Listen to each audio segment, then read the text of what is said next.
विवाह करके धूमधाम से अपना बहू समझ करके वो अपने घर ले गए, तो ऐसा काहे वो करेंगे कि तुम्हारी बिटिया से वो दुर्व्यवहार करेंगे? नहीं, कहीं ना कहीं हमारी बेटियों में कमी है, कहीं ना कहीं वो ससुराल पक्ष में भी जा करके बिटिया ही बनना चाहती हैं, इसलिए ये समस्या आ रही है। तुम वहां की बहू हो और बहू का कर्तव्य का पालन करो। मैं कहता हूं, मैंने अपनी पत्नी को समझाया था जिस दिन विवाह करके आया, उसके बाद जब हम पत्नी के पास गए तो मैंने पूरी रात उसको समझाया कि देख, हम 3 भाई हैं और 2 मेरे पास बहन हैं और 2 माता पिता, यही इतना मेरा परिवार था। क्योंकि घर का सबसे बड़ा मैं था, इसलिए बता रहा हूँ, अपने जीवन का चरित्र तुम्हें सुना रहा हूँ कि ताकि तुम भी वैसे रहो, जो सुख मेरे पत्नी को मिल रहा है वही आपको भी मिले। मैंने वो मंत्र उसे दिया था कि देख, घर में भोजन वगैरह पका लेना, तो सबसे पहले पूरे परिवार को खिलाना। 2 भाई 2 बहन ये अपने पुत्र और पुत्री जैसे हैं, क्योंकि मैं बड़ा हूँ। मैंने उन भाइयों को, उन बहनों को उंगली पकड़कर चलना सिखाया। मैंने उनके साथ खेल खेल में उनके साथ खेला है, उनका पालन पोषण किया है। इसलिए तेरा भी दायित्व बनता है कि उन्हें ननद मत समझ, बहन या बिटिया समझ, और भाई को भी तेवर मत समझ, भाई के हिसाब से समझ। घर में जो भोजन बनाना, पहले माता पिता को परोसना, फिर भाई बहनों को परोसना। जो बर्तन में बचेगा वही हमारा आपका होगा। पहले सबको खिला देना। और कभी ऐसा मत करना कि दूध पिताजी अगर भैंस से निकाल करके ला रहे हैं, आप गर्म करो, तो ये मत करना पति के लिए मलैया निकाल के रख लो और पिता को वही दूधवा का पनिया पहुंचाओ। मैं ये बर्दाश्त नहीं करूंगा। मलाई पिता के हक में जाना चाहिए, जो बचे वो मेरे हक में आना चाहिए। ये सही बहू का रूप है। चाहे आप हंसकर करोगे या रोकर करोगे, घर का काम करोगे ही करोगे। इसलिए जिस तरह से आपने अपने मायके के आंगन को चहकाया था, उसी तरह से अपने ससुराल के भी आंगन को सजाओ। हमेशा सुख में रहना है, तो ये संकल्प ले लो।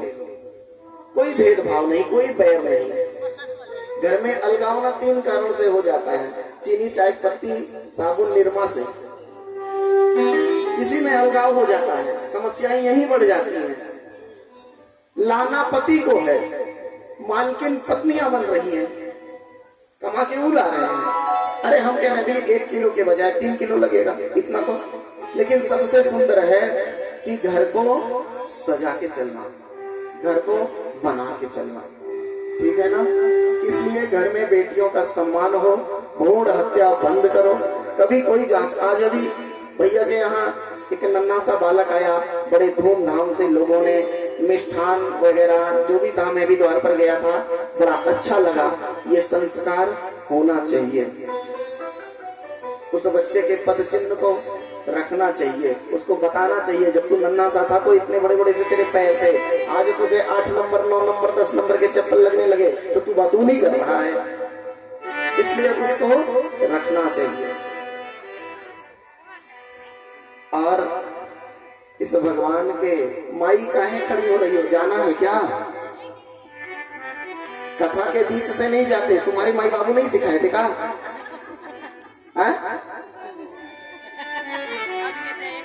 कथा के बीच से मैया नहीं जाना चाहिए, बहुत बड़ा पाप लगता है। भूख लग गई है, अच्छा दूर जाएगा, दूर जाना है तो दवा तो मैं बताऊंगा। मैया, जिनकी जिनकी तबीयत खराब है, दवा मेरे पास है, ठीक है ना। मुझे लगता है आज एकादशी का व्रत है, घर पर पूजा पाठ भी करना होगा, है ना। चलिए, तो आज तो समय कम है, कल अच्छा समय से सबको आना है, समय से कथा प्रारंभ होगी।